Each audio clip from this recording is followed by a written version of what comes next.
Hey guys, so sorry. I filmed this recap last week, but it just will not let me export it. So what I had to do was open up my iMovie and screen record it. So that's why the audio might sound a little awkward, but it's my only solution. Sorry again, and let's jump in. What's up, court reporters? Welcome back to my channel. We have to recap the debut episode of this season of Teen Mom Next Chapter. So let's jump right into it, shall we? So 2 seconds into this episode, and they're already scolding Chloe for nothing. And by they, of course, I mean Jade and Sean, who honestly seem like they cannot stand that child. And like she's always doing the most mundane, regular kid things too when they're scolding her. Meanwhile, Big Gulp Christy comes strolling over to Jade's house without her Big Gulp, which I find to be very disappointing. Like, that's the whole reason I'm even tuning into the show, right?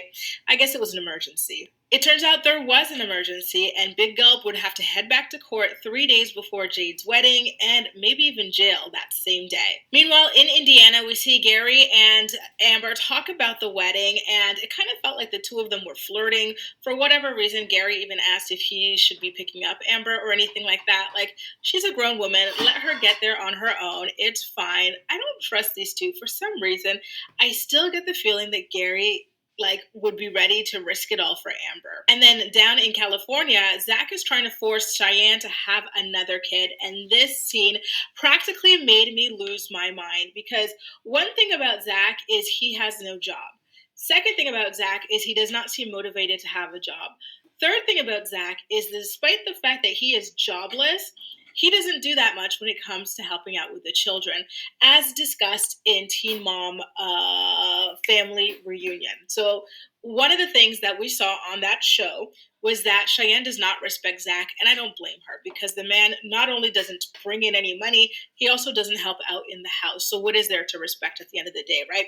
She talks about how whenever they get up in the morning, she can be really snappy with him because she's getting all these kids ready and stuff like that, and he's just standing there like, oh, well, what am I supposed to do? What should I do here? How can I help you take care of my children? Type thing, you know? So the fact that this man who's got literally nothing going for him is demanding that Cheyenne go and have another baby when the woman just got her body done thinking that she was closing up shop, and she also doesn't want to go through the postpartum and all the hormonal issues, all the mental health concerns and stuff like that. He goes, wow, you're selfish. Meanwhile, Zach never even says that he wants to have another child. Because he's got so much love, he needs to share it with another child, or because, like, for any kind of altruistic reason. His reasoning for wanting another child is selfish. All he said on Family Reunion was, oh, like, I would love to see, like, a girl version of me. I would love to see myself in girl form. That is just selfish. It really is. That's the only reason you want another child, dude. Okay. And then on next chapter, he just says, you could see yourself in 2 children. I only see myself in one because Ryder's your child. Oh, she is? Because I thought that they were this blended family where he, as a stepdad, stepped up and started seeing Ryder as his own child. So to him, so long as you don't have the same blood or whatever, you're not his child. He wants to see that you physically resemble him. Like the narc of it all, you guys, the narc of it all. I'm sorry, but that was just wow. You want me to go through all this stuff just so you're jobless, criminal, unmotivated, unambitious, unhelpful ass can see yourself in another child. And you're calling me selfish because I don't want to do that for that stupid reason? Okay. Okay. You know what? No allowance this week. No, not even just this week. No allowance this month.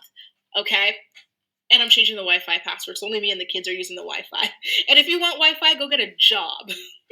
Now, let's get into the Jade and Sean wedding saga, shall we? One of Sean's groommen can't actually come to the wedding because he's got court the day of their wedding.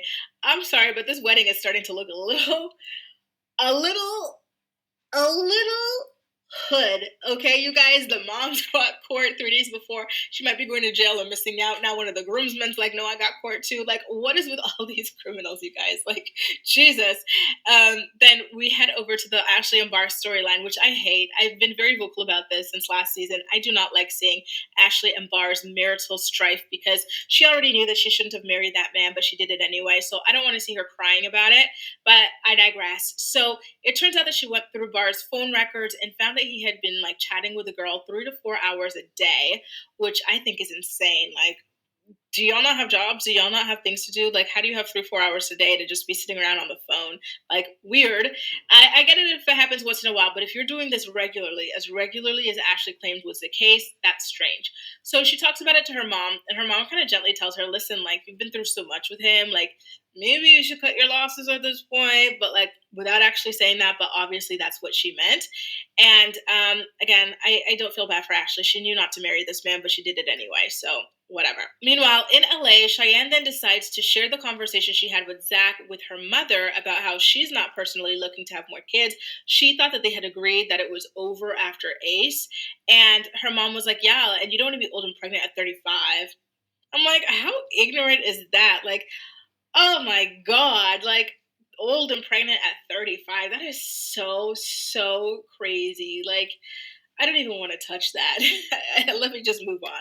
I don't want to say the things that I want to say about that. Let's just move on. All right. Not everybody's looking to be a teen mom. Cheyenne's mom. So Amber's hoarder house, by the way, like it terrified me. Like I hate like dirty, cluttery places, right? So when they showed all of her clothes and how these guys were supposed to like help like her pack them all up, I was like, oh, look away, look away, look away. Yuck, yuck, yuck, yuck, yuck. But I am happy that she is able to go back to that home that Andrew was previously squatting in. He moved to Malibu with their son James, by the way. You don't really see mention of him. So it's kind of like, you know, for people who are not like hardcore watchers or followers, like they would forget that she even had a second child, right? Now, back, I think Jade lives in Indiana as well, if I'm not mistaken. But we find out that Big Gulp Christie is able to go to the wedding. So yay for you! By the way, I think Jade and Sean also live in Indiana, like Gary and Amber. So in Indiana again, we find out that Big Gulp Christie can actually go ahead and attend her daughter's wedding, which I think is amazing news.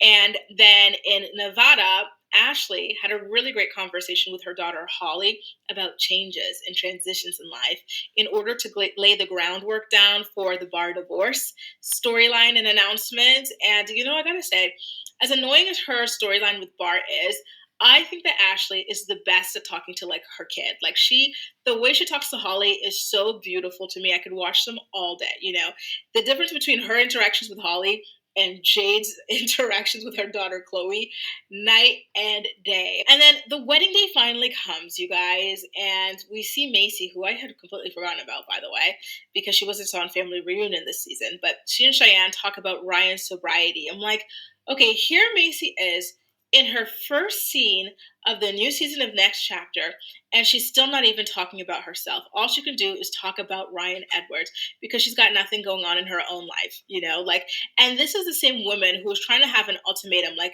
either he films or I film. Huh. Meanwhile, for the last several years, what the hell of Kate Macy's have we been interested in? Nothing. All she's got to talk about is this man. Anyway, seeing Sean's twin next to him at the altar was so cool. I mean this in a nice way, but there's just something almost creepy about twins. Like the fact that someone could be copied and pasted is just so fascinating to me. I love it. So it was really, really cool seeing him there because I knew he had a twin and we had seen him in the past, like in passing, but like his twin was just like there standing right next to him at the altar this time. And I thought that was really cool. I would love to see him like have a scene with his twin though. You know, I want to know how his twin sounds. Do they speak the same way? Is his twin tatted the way he is? Like, what's his relationship status like as well? I would love to know more about his family for sure. Because listen, in Jade's universe, we've got Big Gulp, we've got her dad, and then we've got her friend Chow as well. So like we get a good like body of people. But for Sean's people, I guess they're like more low key because we don't really get much of anything on their side. By the way, I think I forgot to mention this at the top of the episode, but I stream Teen Mom Next Chapter and many other reality shows using Philo. So I definitely do recommend that you guys use it as well. Super good. There are over 70 different channels, including MTV, TLC, Lifetime, Own Network, and many others. I've got an affiliate link in the description box of this video that you can use to check it out. All the Teen Mom girls seem to attend the wedding with like their significant others, like, or even like in Cheyenne's case, she died, her whole family got invited. Her mom was there, her dad was there, her stepdad was there as well, so like they brought everybody. But then Corey, of course, went alone and left Taylor at home with the kids. And, I couldn't help but wonder, like, is that because you don't want her getting any ideas about getting married or what? Or was it Taylor's own thing that she was just so miserable that yet another person is getting married before her? Or did something really just pop up? I don't know. So Sean recites his vows to Jade, and I gotta say, they were so beautiful. They made me tear up, and Jade's vows were beautiful too. And so, yeah, my eyes were definitely misty over their thing. Although I do think that their relationship is toxic, and I personally wouldn't make it to the altar with somebody like that, much last several years. But listen, different strokes for different folks, and Sean seems to have really turned over a new leaf, and so I hope he stays on this like new leaf, in this new page and this new chapter in his life, and that things like stay steady, stay healthy, stay good. And when they shared the story about how they met, and it was like this chance encounter, I was kind of shook because I had literally no idea. I never even thought about it.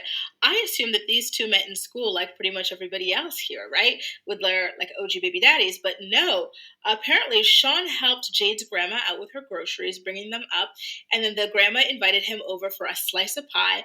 Jade was there, and the rest is history. How beautiful is that, you guys? Absolutely gorgeous story. And speaking of Cheyenne's entire family being there for the wedding, like she has a conversation with her dad about Zach wanting more kids. And I'm like, oh, they are really milking the storyline. Y'all really have nothing else going on. Like, your husband made a comment that he wants more kids. You said no. Like, okay, what else you got going on, So the dad goes to give her some advice, and then Zach comes and he starts getting really upset.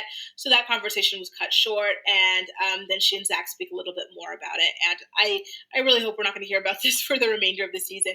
Cheyenne, make a deal with Zach. You'll have another kid when he gets a freaking job, okay? By the way, you guys, what was up with Amber? Like, she seemed very, very interesting at this wedding. For example, she decided to make a big scene of the fact that, like, she found this girl that she was going home with. She goes strolling through the venue like this. Yeah, girl, let's go home together. Like, I don't know. She was on one for sure, for sure, for sure. But I digress. Listen, the girl was pretty. I hope they had a good time, and I hope that girl runs away quickly before she sees the other side of Amber Portwood.